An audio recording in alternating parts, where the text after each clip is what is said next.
Dear students, मैं Zakir Hussain, assistant professor Shri Govind Guru राजकीय महाविद्यालय बांसवाड़ा, आप सभी का इस यूट्यूब चैनल में स्वागत करता हूं। आज मैं आप सभी के सामने हमारे पाठ्यक्रम में शामिल सामाजिक संरचना की विशेषताओं को पढ़ाने के लिए हाजिर हुआ हूं, इन्हें समझाने के लिए हाजिर हुआ हूं। इस वीडियो से पूर्व हम सामाजिक संरचना की विशेषताओं के बारे में भाग 1 और भाग 2 में कुछ विशेषताओं को पढ़ चुके हैं। उन विशेषताओं के अतिरिक्त अन्य विशेषताओं को हम इस वीडियो के माध्यम से समझने का प्रयास करेंगे। पहले हम देखें सामाजिक संरचना है क्या। तो सामाजिक संरचना समाज की जो इकाइयां हैं, विभिन्न इकाइयों के विभिन्न समूहों, विभिन्न संस्थाओं, समितियों, परिस्थितियों, भूमिकाओं, इन सभी से निर्मित एक प्रतिमानित एवं क्रमबद्ध ढांचा है। यानी कि विभिन्न इकाइयों के मिलने से ही सामाजिक संरचना का निर्माण होता है। इकाइयों के क्रमबद्ध रूप से जुड़े ना होने पर एक सामाजिक संरचना का निर्माण नहीं हो सकता। तो हम देखें सामाजिक संरचना की अब विशेषताओं को। सामाजिक संरचना की जो विशेषताएं हैं वो प्रमुख विशेषताएं इस प्रकार हैं। सामाजिक संरचना समाज के बाह्य स्वरूप का बोध कराती है। सामाजिक संरचना एक अखंड व्यवस्था नहीं है।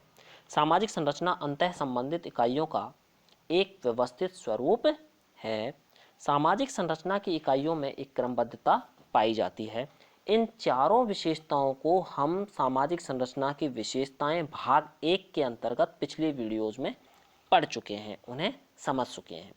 सामाजिक संरचना समाज के बाह्य स्वरूप यानी कि जो बाहर से जो स्वरूप दिखता है हमें उसी का बोध कराती है, और यह एक अखंड व्यवस्था नहीं है, क्योंकि सामाजिक संरचना का निर्माण अनेक इकाइयों के माध्यम से होता है और वे इकाइयां अखंड नहीं हैं। यानी कि वे अलग अलग इकाइयां हैं। किसी एक इकाई के माध्यम से अगर सामाजिक संरचना का निर्माण होता तब हम कहते हैं कि सामाजिक संरचना एक अखंड व्यवस्था है। लेकिन इसका निर्माण अनेक इकाइयों, अनेक तत्वों के माध्यम से होता है, अनेक समूहों के माध्यम से होता है, अनेक संस्थाओं के माध्यम से होता है, अनेक समितियों के माध्यम से होता है। इसलिए इसे हम एक अखंड व्यवस्था नहीं कह सकते, यह एक खंडित व्यवस्था के अंतर्गत आती है। सामाजिक संरचना अंतः संबंधित इकाइयों का एक व्यवस्थित स्वरूप है। यानी कि सामाजिक संरचना में जो इकाइयां हैं वो एक दूसरे से व्यवस्थित रूप से जुड़ी होती हैं। वे सभी इकाइयां एक दूसरे से जुड़ी होती हैं और उन इकाइयों का अस्त व्यस्त होना या बिखरा होना सामाजिक संरचना का निर्माण नहीं कर सकता।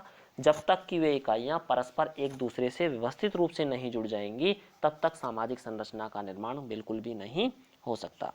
सामाजिक संरचना की इकाइयों में एक क्रमबद्धता पाई जाती है, यानी कि वो एक क्रमबद्धता अपने एक निश्चित स्थान पर होती हैं, तभी सामाजिक संरचना का निर्माण होता है। तो ये चारों विशेषताएं हमने पढ़ी सामाजिक संरचना की विशेषताएं भाग 1 के अंतर्गत। आगे देखें, सामाजिक संरचना अपेक्षाकृत एक स्थायी अवधारणा है। सामाजिक संरचना अमूर्त होती है। सामाजिक संरचना का निर्माण अनेक उपसंरचनाओं से होता है। सामाजिक संरचना स्थानीय विशेषताओं से प्रभावित होती है। इन चारों विशेषताओं को हमने सामाजिक संरचना की विशेषताएं भाग 2 के अंतर्गत पढ़ा है। इन्हें भी हम थोड़ा थोड़ा सा समझ लें ताकि वो रिवाइज हमारे मन में हो जाए, हम जान लें इनको। ठीक है, तो सामाजिक संरचना अपेक्षाकृत एक स्थायी अवधारणा है। सामाजिक संरचना एक स्थायी अवधारणा है क्योंकि सामाजिक संरचना की जो इकाइयां हैं वो अपेक्षाकृत स्थायी होती हैं। ये इकाइयां स्थायी होती हैं। अस्थायी इकाइयों के माध्यम से सामाजिक संरचना का निर्माण नहीं हो सकता। सामाजिक संरचना अमूर्त होती है क्योंकि सामाजिक संरचना का निर्माण जिन इकाइयों के माध्यम से होता है वो हमें ना तो देख सकती हैं ना उन्हें हम छू सकते हैं। क्या आप किसी समिति को छू सकते हैं? समिति में जो सदस्य हैं उनको छू सकते हैं, लेकिन समिति को नहीं छू सकते। तो जो सामाजिक इकाई संरचना की जो इकाइयां हैं वो अमूर्त होती हैं, वो हमें दिखाई नहीं देती। इसलिए सामाजिक संरचना भी हमें अमूर्त ही कहनी पड़ेगी, या सामाजिक संरचना को भी हम अमूर्त ही कह सकते हैं। सामाजिक संरचना का निर्माण अनेक उपसंरचनाओं से होता है। सामाजिक संरचना का जो निर्माण है वो अनेक उपसंरचनाओं से होता है। किसी एक यानी कि सामाजिक संरचना का जो निर्माण है आर्थिक संस्था, धार्मिक संस्था, सांस्कृतिक संस्था, इन संस्थाओं के माध्यम से भी होता है और इन सभी संस्थाओं की भी अपनी संरचना होती है जिसे हम सामाजिक संरचना की उपसंरचना के रूप में रख सकते हैं। सामाजिक संरचना स्थानीय विशेषताओं से प्रभावित होती है, यानी कि सामाजिक संरचना जो स्थान विशेष की जो विशेषताएं हैं उन विशेषताओं से प्रभावित होती है। ठीक है, इन चारों विशेषताओं को हम पढ़ चुके हैं सामाजिक संरचना की विशेषताएं भाग 2 के अंतर्गत। अब बाकी की जो विशेषताएं बची हैं इन्हें हम पढ़ेंगे इस पार्ट के अंतर्गत।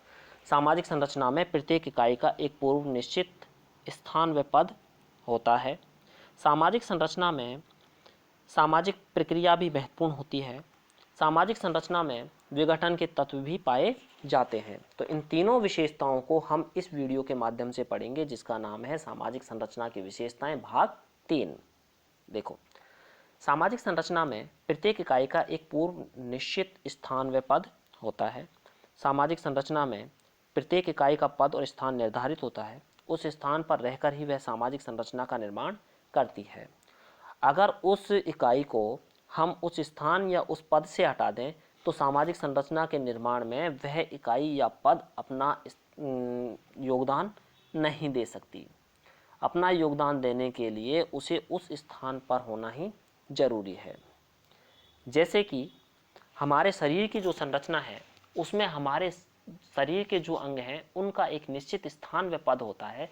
एक निश्चित स्थान पर ही वो होते हैं। अगर कोई अंग एक स्थान से हट करके दूसरे स्थान पर लग जाए या एक स्थान से हटा दिया जाए और उसे दूसरे स्थान पर लगा दें तो हमारी जो शरीर की संरचना है वह बिगड़ जाएगी। ठीक उसी प्रकार सामाजिक संरचना में भी प्रत्येक इकाई का एक निश्चित पद होता है। अगर उस पद से उस स्थान से उसे हटा दिया जाए तो हमारी सामाजिक संरचना अस्त व्यस्त हो जाएगी। अन्य स्थानों पर होने पर संरचना बिगड़ जाती है। इसलिए हम कह सकते हैं कि सामाजिक संरचना में प्रत्येक इकाई एक निश्चित स्थान पर होती है। अगर वह इकाई किसी अन्य स्थान पर होगी तो वह सामाजिक संरचना का निर्माण नहीं कर पाएगी।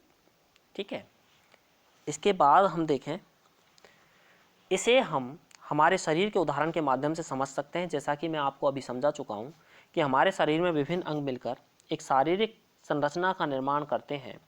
लेकिन अगर मान लो कोई भी अंग अपने स्थान विशेष से हटाकर किसी दूसरे स्थान पर लगा दिया जाए या दूसरे स्थान पर हो तो उससे हमारी शरीर की संरचना बिगड़ जाती है।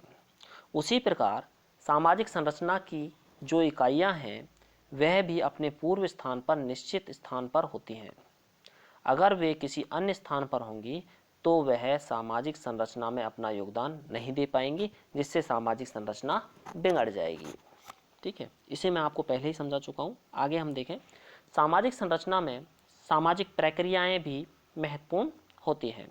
सामाजिक संरचना का निर्माण करने में सहयोगी और असहयोगी प्रक्रियाओं जैसे सहयोग, अनुकूलन, व्यवस्थापन, एकीकरण, प्रतिस्पर्धा एवं संघर्ष की महत्वपूर्ण भूमिका होती है। ये जो प्रक्रियाएं हैं वे सहयोगी और असहयोगी दोनों ही प्रकार की हैं। इन प्रक्रियाओं के माध्यम से भी सामाजिक संरचना का निर्माण होता है। सामाजिक संरचना में के निर्माण में ये प्रक्रियाएं भी अपना महत्वपूर्ण भूमिका अदा करती हैं। ये सामाजिक प्रक्रियाएं ही सामाजिक संरचना के स्वरूप को तय करने के लिए महत्वपूर्ण हैं।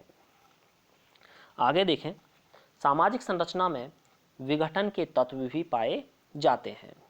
सामाजिक संरचना, जिस प्रकार से हम कह सकते हैं कि सामाजिक संरचना समाज में संगठन की उत्पत्ति करती है, संगठन को बनाती है, लेकिन कुछ तत्व ऐसे भी पाए जाते हैं सामाजिक संरचना में जो समाज को विघटित करते हैं, समाज के विकास को रोकते हैं।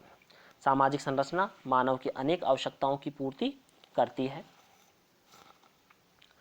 किंतु कोई भी सामाजिक संरचना अपने आप में श्रेष्ठ नहीं होती और न ही उसमें पूर्ण संगठन पाया जाता है। अनेकों बार यह समाज में विघटन भी पैदा करती है। सामाजिक संरचना में संगठन एवं विघटन पैदा करने वाले दोनों ही प्रकार के तत्व पाए जाते हैं, यानी कि दोनों ही प्रकार के तत्व सामाजिक संरचना में पाए जाते हैं जो समाज का विघटन भी करते हैं, समाज को संगठित भी करते हैं। इस प्रकार इन 3 वीडियोज के माध्यम से सामाजिक संरचना की विशेषताएं पार्ट 1, पार्ट 2, पार्ट 3 के माध्यम से हमने सामाजिक संरचना की विशेषताओं को पढ़ा, समझा, जाना। अगर किसी विद्यार्थी को, अगर आप में किसी को भी कोई भी बात समझ में ना आई हो तो आप कमेंट्स बॉक्स में लिखें।